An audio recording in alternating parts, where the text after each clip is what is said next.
நான் இன்னைக்கு சொல்ல போற இந்த ஆம்புலன்ஸ் டிரைவருக்கு நடந்ததை கேட்டீங்கன்னா உங்க ஈரக்கொலையே நடுங்கிரும். அந்த லெவலுக்கு ஒரு பயங்கரமான விஷயம் தான் இந்த கதையில நம்ம பார்க்க போறோம். உங்களுக்கு கொஞ்சம் கூட திகிலும் சுவாரஸ்யமும் குறையாத அளவுக்கு இந்த கதையானது இருக்கும். இது நம்ம தமிழ்நாட்டுல நடந்த ஒரு உண்மை சம்பவம். இந்த கதையை நம்மள்ட்ட யாரு சொன்னாங்கன்னா நம்மளுடைய சப்ஸ்கிரைபர் பூஜா தான் சொன்னாங்க. அவங்களுக்கு நடந்ததா அப்படின்னு கேட்டீங்கன்னா அதுதான் இல்ல, அவங்களுடைய அப்பாவுக்கு நடந்த ஒரு உண்மை சம்பவம். இதே மாதிரி உங்களுக்கும் இல்ல உங்க குடும்பத்தில் உள்ளவங்க ஃப்ரெண்ட்ஸ் யாருக்கா இருந்தாலும் சரி திகில் அமானுஷ உண்மை சம்பவங்கள்லாம் நடந்துருச்சுன்னா நம்மளுடைய இன்ஸ்டாகிராம், ஃபேஸ்புக், வாட்ஸ்அப் எல்லாத்தையுமே டிஸ்கிரிப்ஷன்ல கொடுக்குறேன். அதுல வந்து என்கிட்ட உங்களுக்கு நடந்த கதையை சொல்லுங்க, அதையும் நம்ம சேனல்ல வீடியோவா போடலாம். வாங்க இந்த திகில் கதைக்குள்ள போகலாம். வருடம் 2020 தருமபுரி மாவட்டத்தை சேர்ந்த ஒரு சின்ன அழகிய கிராமத்துல தான் முருகன் அப்படிங்கிறவர் வசிச்சுட்டு வர்றாரு. இவருக்கு ஒரு மனைவி மற்றும் ஒரு மகள் இருக்காங்க.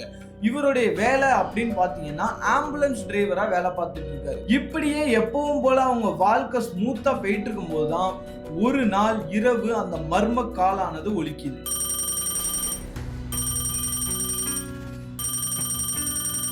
ஆனா தடவை அந்த காலை அவர் அட்டன் பண்ணதுக்கு முன்னாடியே கட் ஆயிட்டு. இப்போ அவர் திரும்பியும் யாருடா அப்படின்னு சொல்லிட்டு கால் பண்றாரு. ஆனா அவர் கால் பண்ணாம இருந்திருந்தா அவர் குடும்பமே இந்த அமானுஷத்துல இருந்து தப்பிச்சிருக்கும் அப்படின்ட்டு தான் நான் சொல்லுவேன். திரும்பியும் அதே நம்பருக்கு இவரே கால் பண்றாரு. கால் பண்ணோட்டி ஆப்போசிட்ல இருந்த ஒரு ஆள் போன் எடுக்கிறாங்க. போன் ஃபுல்லாவே ரொம்ப இறைச்சலான சவுண்டா இருக்கு. ஹலோ யாருன்னு கேக்குறாங்க. அப்போ ஆம்புலன்ஸான்னு சொல்லி ஆப்போசிட்ல இருந்து கேக்குறாங்க. ஆமா என்னாச்சுங்கும் போது இங்க ஒரு இடத்துல அடிபட்டு ஒருத்தர் உயிருக்கு போராடிட்டு இருக்காரு, சீக்கிரம் வாங்கன்னு சொல்றாங்க. அப்போ இவர் என்ன பண்றாரு அப்படின்னு பாத்தீங்கன்னா உடனே எந்த ஏரியா அப்படின்னு கேக்குறாங்க. அவர் உடனே என்ன சொல்றாருன்னா பண்ணை வீட்டு பக்கத்துல உள்ள காட்டு பகுதியில அடிபட்டு கிடக்குறாரு அப்படின்னு சொல்றாங்க. பண்ணை வீட்டு பக்கத்துல உள்ள காட்டு பகுதின்னு சொன்ன உடனே இயல்பா இருந்த முருகனோட மூஞ்சி இப்போ கொஞ்சம் கொஞ்சமா மாற ஆரம்பிக்குது. என்னது பண்ணை வீட்டு காட்டு சைட்லயா? அங்கதான் யாருமே போகக்கூடாதுன்னு சொல்லியிருக்காங்கல்ல. ஆமா, உத்தரவை மீறி வந்து இங்க ஒருத்தர் வந்து ஆக்சிடென்ட் ஆயிட்டாரு, தயவு செஞ்சு வாங்க, உயிருக்கு போராடிட்டு இருக்காருன்னு இவரும் சொல்றாரு. இவரும் நமக்கு வேலைதான் முக்கியம், ஒரு உயிரை காப்பாத்தியே ஆகணும்னு சொல்லிட்டு எதுவுமே யோசிக்காம உடனே அந்த இடத்துல இருந்து வண்டி எடுத்துட்டு கிளம்புறாரு.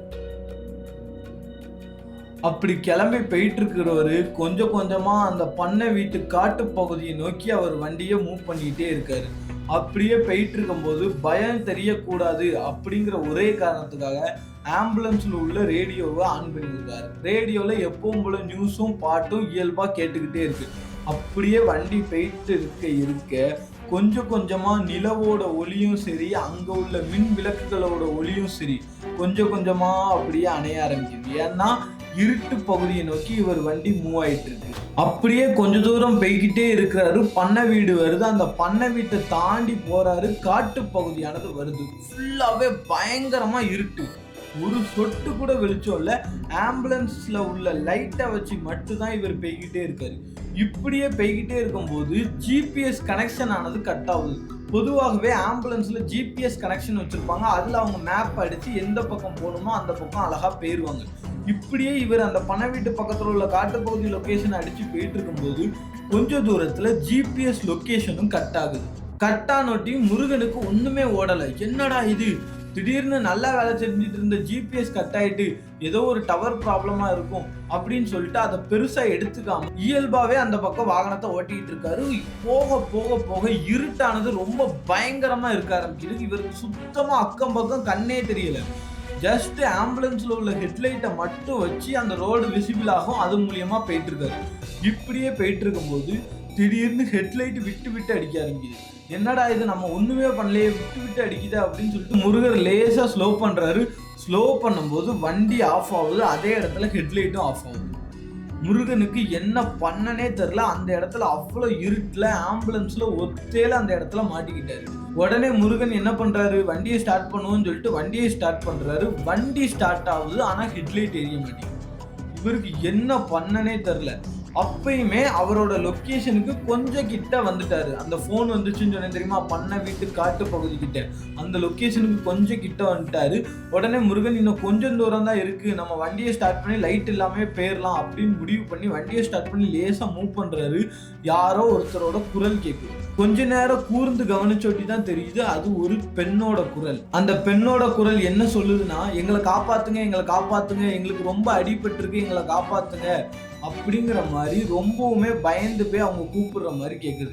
அப்போ முருகனுக்கு புரிஞ்சு போச்சு, இந்த இடத்துல தான் அந்த அடிப்பட்டவங்க இருக்காங்க அப்படின்னு சொல்லிட்டு உடனே வண்டியை விட்டு இறங்கி, யார் எங்க இருக்கீங்க, யார் அதுன்னு கூப்பிட்டு, நாங்க இங்கே தான் இருக்கோம், எங்களை வந்து காப்பாத்துங்க காப்பாத்துங்கன்னு எதிர் திசையில இருந்து குரலானது ஒலிக்குது. அப்போ முருகனும் பாக்குறாரு, எங்கடா இருக்காங்க, என்ன ஹெட்லைட்டும் இல்லை, அங்க ஒரு லைட்டுமே இல்லை. போன்ல உள்ள பிளாஷ் லைட் அடிச்சு அங்க இங்கேயும் பாக்குறாரு. அப்போ அந்த குரல் விடாம கேட்டுக்கிட்டே இருக்கு, எங்களை காப்பாத்துங்க, ரத்தம் பெய்கிட்டே இருக்கு, எங்களை காப்பாத்துங்க, எங்களை காப்பாத்துங்காரு. முருகனுக்கு என்னன்னே தெரியல. உடனே என்ன பண்றாரு, நேரா வண்டியை விட்டுட்டு கொஞ்ச தூரம் நடந்து உள்ள போய் பாக்குறாரு. கொஞ்ச தூரம் உள்ள போயிட்டே இருக்கிறாரு. திடீர்னு அந்த பெண்ணோட குரல் நிக்குது. நின்னோட்டி முருகன் உடனே என்னாச்சு என்னாச்சு, இந்த கிட்ட வந்துட்டேன், எங்க இருக்கீங்க அப்படின்னு முருகர் வந்து கத்தி கத்தி கூப்பிடுறாரு. ஆனா அந்த பொண்ணோட சைட்ல இருந்து ஒரு குரல் வந்துச்சு, நாங்க தான் மாட்டிக்கிட்டோம், நீயாவது தப்பிச்சிரு, நாங்க தான் இந்த இடத்துல மாட்டிக்கிட்டோம், நீயாவது தப்பிச்சிருன்னு ஒரு குரல். முருகனுக்கு இந்த குரலை கேட்டு ரொம்பவுமே பயமாயிட்டு, ஐயோ என்னடா இப்படி சொல்றாங்க, நம்ம வந்து காப்பாத்த வந்தா நீயாவது தப்பிச்சிருங்க, நமக்கு என்னடா இங்க ஆபத்துன்னு சொல்லி ரொம்ப பயத்துல விறுன்னு ஆம்புலன்ஸ் கிட்ட ஓட ஆரம்பிக்கிறாரு. அவர் ஓடும் போது ஒரு கல்லு தட்டி கீழே விடுறாரு. அந்த கல்லு தட்டி கீழே விழுந்த உடனே அவருக்கு மேல வந்து ஏதோ ஒரு மரத்தோட கிளையோ என்னமோ ஒண்ணு விழுந்தோட்டி முருகனுக்கு என்ன பண்ணனே தெரியல. அதை உடனே தள்ளி போட்டுக்கிட்டு உடனே விறுன்னு ஆம்புலன்ஸ் கிட்ட ஓடி ஆம்புலன்ஸ் ஸ்டார்ட் பண்ணி உடனே யூ டர்ன் போட்டு கிளம்ப ஆரம்பிக்கிறாரு. யூ டர்ன் போட்டு கிளம்பினோட்டி அவர் போய்கிட்டே இருக்காரு. திடீர்னு நாய்கள் நரிகள்லாம் ஊளையிடுற சவுண்டு, இந்த இருட்டோட சவுண்டு, நிறைய அமானுஷ சத்தங்கள் ஃபுல்லா அவரை சுத்தி கேட்குது. இவருக்கு பயங்கிறது அப்படி ஏற்படுது. ஏன்னா அவரால் சுத்தமா முடியல. என்னடா நார்மலா இருந்திருந்தா கூட இருட்டு சவுண்டு அப்படி இப்படின்னு நினைச்சுட்டு விட்டுருக்கலாம். அங்க ஒரு பொண்ணோட குரல் கேட்குது. அந்த பொண்ணு இங்கிருந்து ஓடிது, இங்கிருந்து தப்பிச்சிருன்னு சொல்லும் போது முருகனோட இடத்துல இருந்து யோசிச்சு பாருங்க, அவருக்கு அந்த இடத்துல எப்படி இருந்திருக்கும் அப்படின்னு சொல்லிட்டு.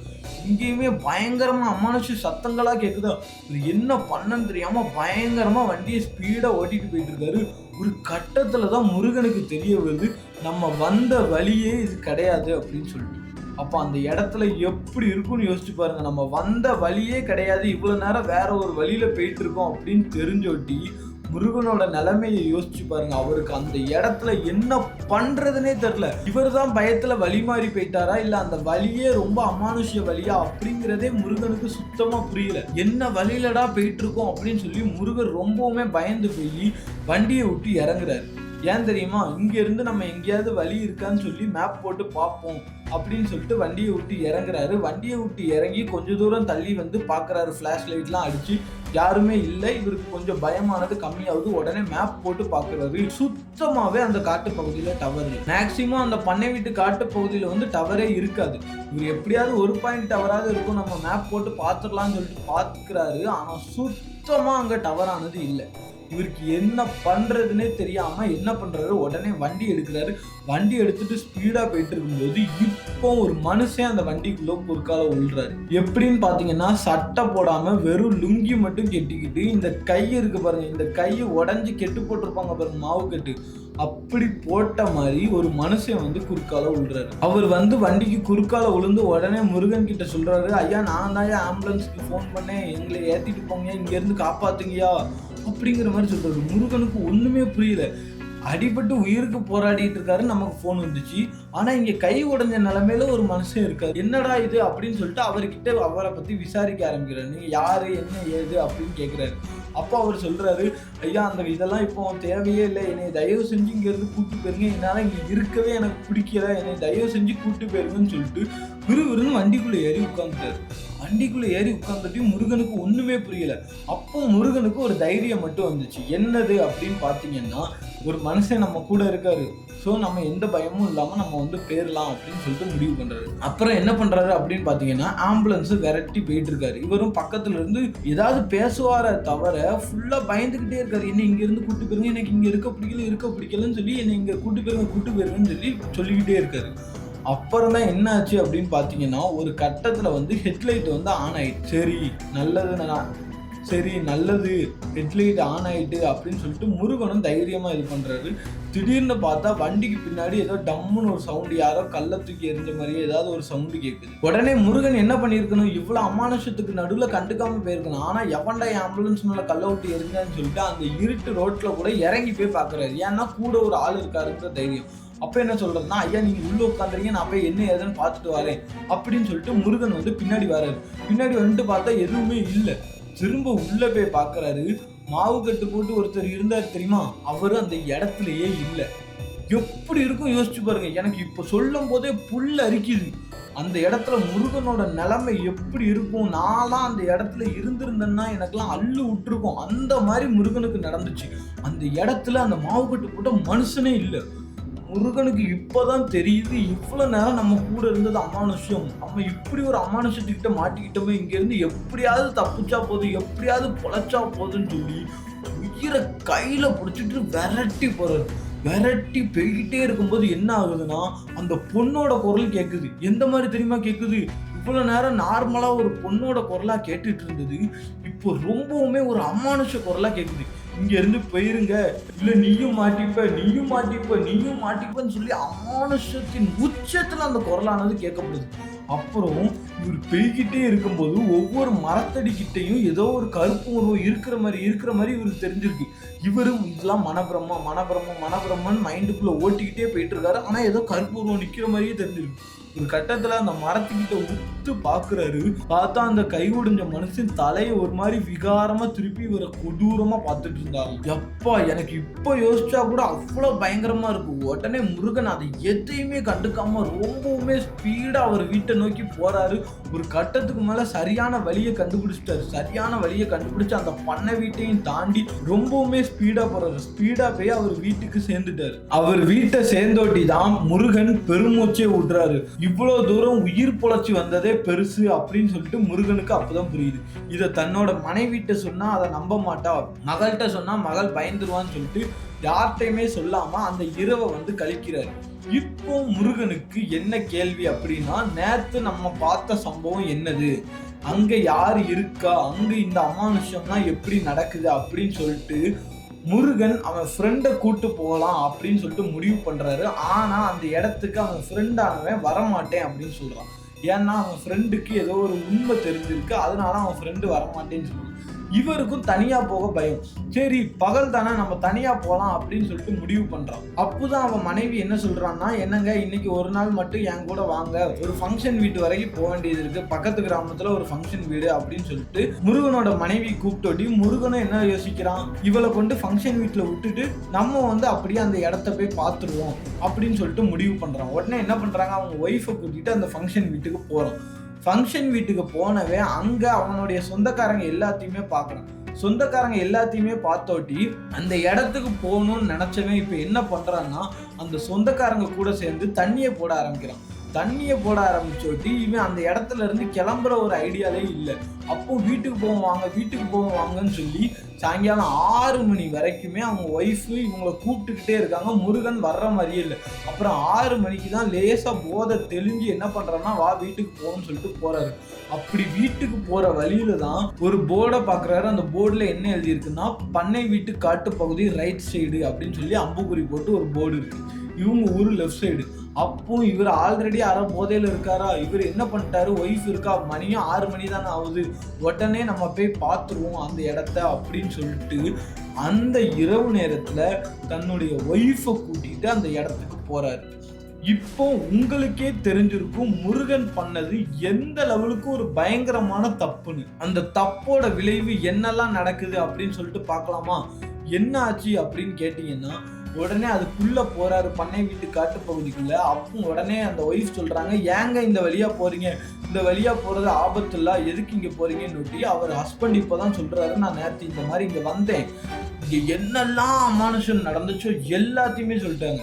அப்போ அவங்க ஒய்ஃபுக்கு அள்ளு விட்டுட்டு என்ன பண்ணனே தெரியல. அப்போ அவங்க ஒய்ஃப் என்ன உடனே சொன்னாங்கன்னா, என்னங்க இவ்வளவு விஷயம் நடந்துச்சுன்னு தெரியுதுல, நம்ம தப்பிச்சோம் பொழைச்சோம், நீங்க வந்ததே எனக்கு தெரிஞ்சு கடவுள் புண்ணியம், அதுக்கே நான் கடவுளை வந்து பிரார்த்தனை பண்ணணும். நீங்க என்னன்னா இப்படி கொஞ்சம் கூட அறிவே இல்லாம திரும்பி இதே இடத்துக்கு போறீங்களே, அதுவும் என்னைய வேற கூட்டு போறீங்க அப்படின்னு சொல்லிட்டு கேட்கிறார். உடனே முருகன் என்ன சொல்றாருன்னா, இன்னைக்கு இல்ல, நான் அது என்ன ஏதுன்னு பாத்துறணும், என்னையவே மிரட்டி பாக்குதா, அது எவனோ ஒருத்தன் தான் இந்த வேலையை பண்ணிட்டு தெரியுதான், அந்த கை உடஞ்சவன் மட்டும் என் கையில கிடைக்கட்டும் அப்படி இப்படின்னு சொல்லி ரொம்பவுமே பயங்கரமா திட்டிக்கிட்டே போறாரு. ஏன்னா அவர் தண்ணியை போட்டிருக்காரு. உடனே என்ன பண்றாருன்னா, அப்படியே அந்த இடத்துக்குள்ள போறாரு. இடத்துக்குள்ள போனாட்டி ஆல்ரெடி 6 மணி ஆயிட்டா, கொஞ்சம் கொஞ்சமா இருட்ட தொடங்குது. இருட்ட தொடங்கும் போது ஒரு இடத்துல வந்து சைட்ல ஏதோ கிடக்குற மாதிரி இருக்கு. என்னது அப்படின்னு பார்த்தா, ஒரு ஆம்புலன்ஸோட ஹெட் இருக்கும் தெரியுமா, அதாவது அந்த சைரன் அடிக்கும் பாருங்க, அந்த ஆம்புலன்ஸோட ஹெட்டு கொஞ்சம் ஏதோ ஒரு வண்டி ஆக்சிடென்ட் ஆனா எப்படி இருக்கும் அந்த மாதிரி சில விஷயங்கள் அந்த இடத்துல கிடக்குது. உடனே இவர் அதையும் பார்க்குறாரு. அதையும் பார்த்துட்டு சரி யாருமே இல்லை, ஒய்ஃபும் வந்து ரொம்பவுமே பயப்பட ஆரம்பிச்சிட்டாங்க. என்னங்க முடியலங்க, வாங்குங்க போங்க, எனக்கு பயமா இருக்குங்க, ஏதோ சவுண்டெல்லாம் கேட்குற மாதிரி இருக்குங்க அப்படின்னு சொல்லிட்டு ரொம்பவுமே பயப்படுறாங்க. அப்போ உடனே முருகன் வாடி போவோம் அப்படின்னு சொல்லி அவங்கள திட்டிட்டு வண்டியில் ஏற்றிட்டு போகும்போது இப்போ திரும்பியும் அந்த சத்தமானது கேட்குது. நீங்க இங்க வந்து மாட்டிக்கிட்டீங்க, உங்களை யாரு இங்க வர சொன்னா, நீங்க இங்க வந்து மாட்டிக்கிட்டீங்கன்னு சொல்லி பயங்கரமான ஒரு பெண் குரல்ல சவுண்டானது கேட்குது. உடனே முருகனோட மனைவி ரொம்பவுமே பயப்படுறாங்க. என்னங்க ஸ்பீடா போங்க, ஸ்பீடா போங்க, எனக்கு பயமா இருக்குங்க, தயவு செஞ்சு ஸ்பீடா போங்க, சீக்கிரம் வீட்டுக்கு போங்கன்னு சொல்றாங்க. முருகன் என்ன பண்றாரு, அவரு போதையில இருக்காரு.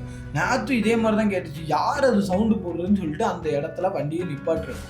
அந்த இடத்துல வண்டியை நிப்பாட்டினது எவ்வளவு பெரிய தப்பு யோசிச்சு பாருங்க. பிடிச்சிருந்தா என்னன்னாலும் பண்ணலாமா, அமானுஷத்துக்கிட்ட போய் எவனாவது விளையாடுவானா? உடனே அந்த இடத்துல வண்டியை நிப்பாட்டினோட்டி என்ன ஆகுது அப்படின்னு பாத்தீங்கன்னா, அந்த சவுண்டு ஏதோ கிட்ட நெருங்கி நெருங்கி நெருங்கி நெருங்கி வர்ற மாதிரி இருக்கு. இவங்க யாரான்னு சொல்லி டக்குன்னு திரும்பி பாக்குறாங்க. ஒரு கருப்பு நிறத்துல கொடூரமா ஒரு பொண்ணு எரிஞ்சு போனா எப்படி இருக்கும், அந்த எரிஞ்ச நிலைமையில ஒரு பொண்ணு டக்குன்னு அந்த இடத்துல நிக்கிற மாதிரி இருக்கு. இவங்க ஒய்ஃபு கண்ணை கூட திறக்காம அதை வெறிக்க வெறிக்க பார்க்க ஆரம்பிச்சிட்டாங்க. பார்த்துட்டு இவர் ஹஸ்பண்ட் கிட்ட என்னங்க என்னங்கன்னு கூப்பிடுறாங்க. இவர் திரும்புறாரு, அந்த உருவத்தை காணும். ஒய்ஃபு தன்னுடைய 2 கண்ணால அந்த உருவத்தை பார்த்துட்டாங்க. உங்களுக்கு என்ன பண்ணனே தெரியல, ரொம்பவுமே பயத்துல என்னங்க போவாங்க போவாங்கன்னு சொல்லி ஒரு கட்டத்துல மரியாதை எல்லாமே, யோ வண்டி எடுப்பியா மாட்டியா, உனக்கு என்ன விளையாட்டா தெரியுதாயான்னு சொல்லி ரொம்பவுமே மரியாதை குறைவாலாம் அவங்க ஒய்ஃப் பேச ஆரம்பிச்சிட்டாங்க. இதை பார்த்தோட்டி முருகனுக்கும் தெரிஞ்சிட்டு ஏதோ ஒரு அமானுஷத்தை நம்ம மனைவி பார்த்துட்டா, இந்த இடத்துல இருந்து உடனே கிளம்பிடணும்னு சொல்லிட்டு முருகனும் வண்டி எடுத்துட்டு 2 பேரும் கிளம்புறாங்க. போற வழியில இப்பவும் அந்த கை உடைஞ்சவே ஒரு மரத்து மூட்டுல நின்று எட்டி பார்க்கறான். இதை முருகன் வந்து பார்த்துட்டாரு. பார்த்தோட்டி நெஞ்செல்லாம் திக்கு திக்கு திக்குன்னு அடிக்க ஆரம்பிச்சுட்டு, அடிச்சு உடனே நேரா வீட்டுக்கு போறாரு. வீட்டுக்கு போனோட்டி 2 பேரும் வீட்டுல இருக்காங்க.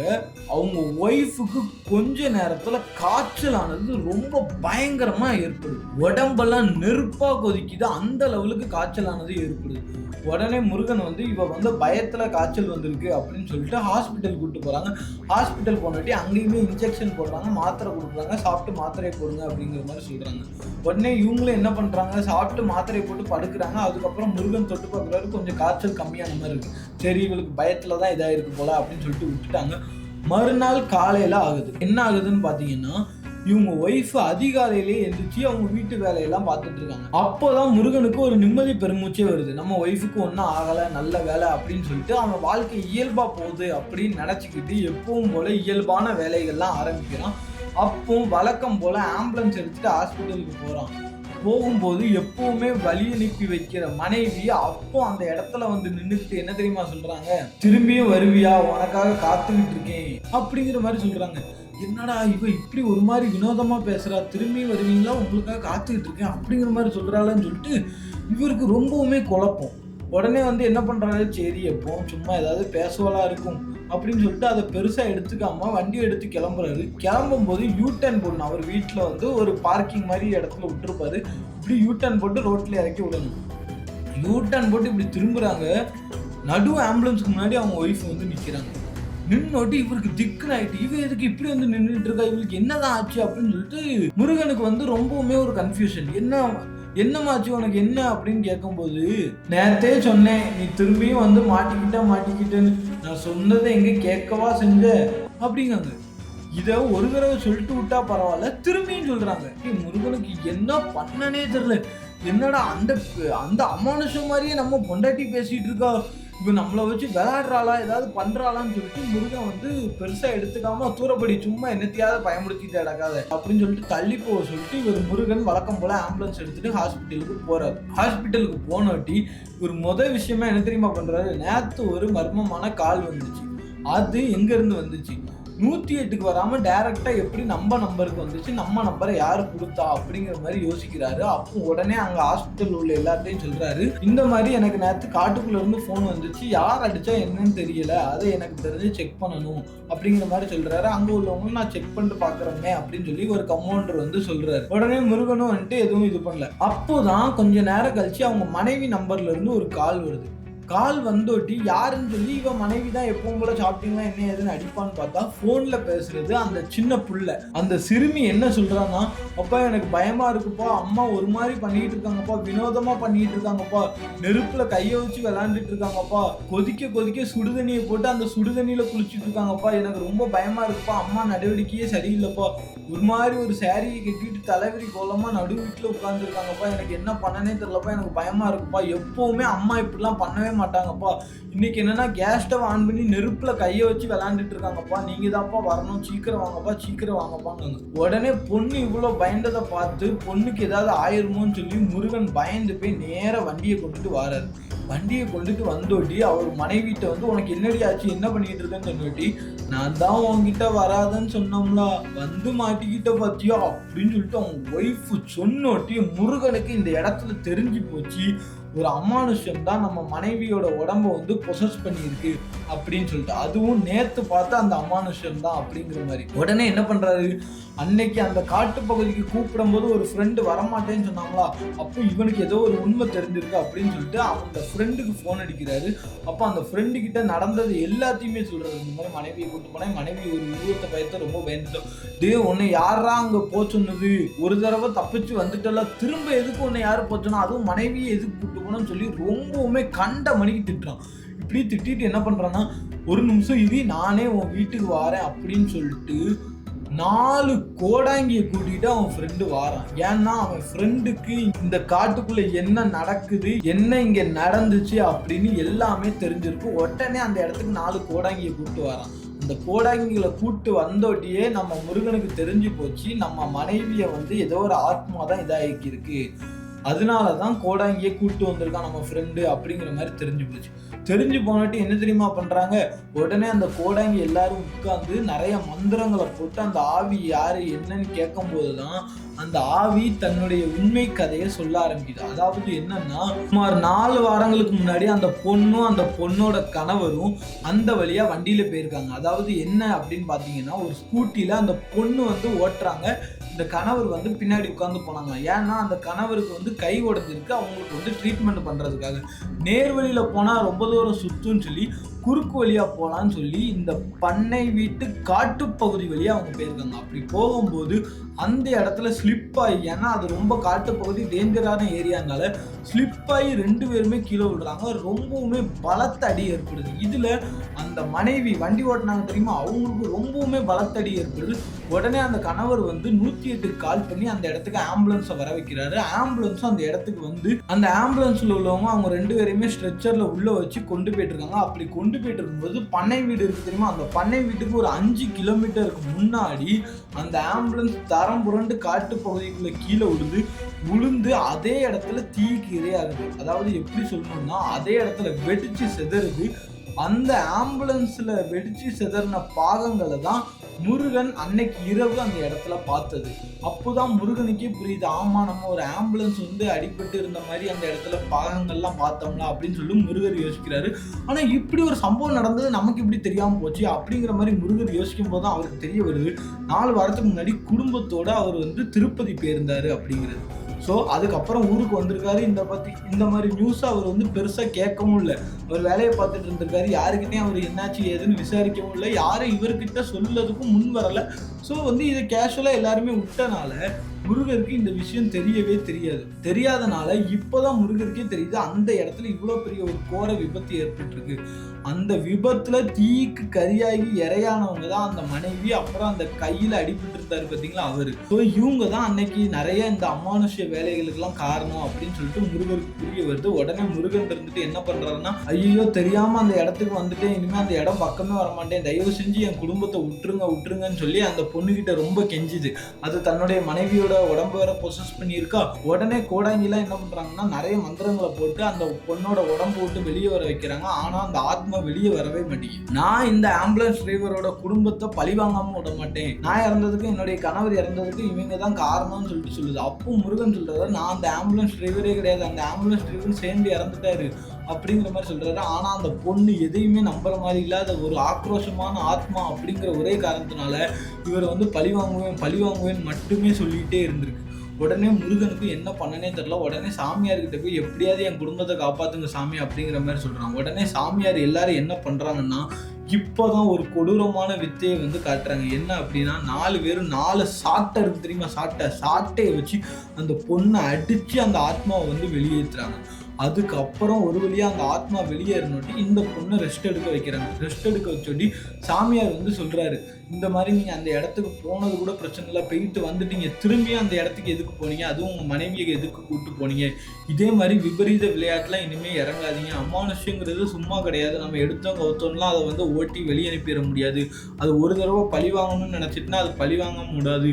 இனிமேலும் நீங்கள் ரொம்ப ஜாக்கிரதையாக தான் இருக்கணும், எந்த இடத்துக்கு போனாலும் பத்திரமா இருங்கன்னு சொல்லி அவருடைய மனைவி, மகள், இவருக்கு 3 பேருக்குமே கையில வந்து தாயத்தை வந்து கெட்டி விடுறாரு. அது வந்து மந்திர தாயத்தை, அது எப்பவும் எடுக்காதீங்க, இந்த தாயத்தை இருக்கிற வரைக்கும் உங்களுக்கு நல்லது அப்படிங்கிற மாதிரி சொல்லி அந்த கோடாங்கி எல்லாருமே கிளம்புறாங்க. அவங்க ஃப்ரெண்டுமே இவனை திட்டிட்டு கிளம்புறான். ஸோ இந்த கதையை பத்தி நீங்க என்ன நினைக்கிறீங்க? ஒரே ஒரு ஃபோன் கால், இந்த ஒரு ஃபோன் கால்னால இவங்க குடும்பமே எந்த லெவலுக்கு பயங்கரமா அமானுஷ்யத்துக்கிட்ட அடிபட்டிருக்கு அப்படிங்கிற கதையை இந்த முருகருடைய பொண்ணு தான் நம்ம கிட்ட வந்து ஷேர் பண்ணாங்க.